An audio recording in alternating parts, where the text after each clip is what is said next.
Hi guys, I stopped at pOpshelf to see if they had any new stuff for the season, and they changed the front of their store to be some organizing stuff, I guess, for the new year.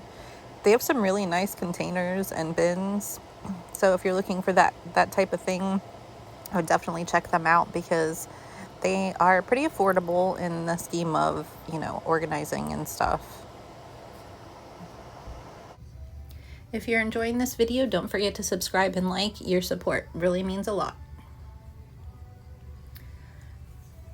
So I'm really liking the kitchen items that they have. Usually they're further back in the store, but they have some really high-end looking like house decor and kitchen ware, like pans and that kind of thing, that I would definitely check out if you're in the market for that kind of thing. Here's a little bit of Valentine stuff that I don't remember seeing before.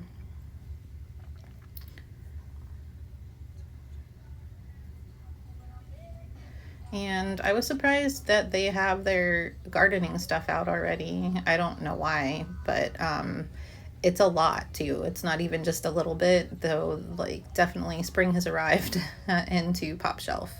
And they have really large planters and smaller ones and stuff. I don't know the pricing on most of them because they weren't marked where I could see it.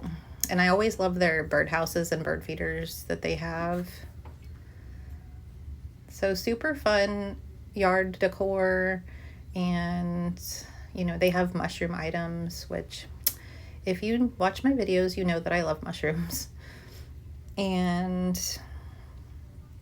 I really liked these metal mushrooms. I thought they were adorable. There were several different styles. $5. They're like 2 feet high, maybe a foot and a half, but they're really cute in my opinion. And I liked these dishes. I liked the pattern on them. They were really pretty. So they have these solar lights with the ladybug like lantern, which are adorable. $10 though. I got a box of like string solar lights for $12, and I have them outside charging right now. And maybe when I put them up, I will do a little short to show you guys what they look like, because I'm all about solar lights. And they have dirt already, and then they're outdoor rugs. It's St. Patrick's Day.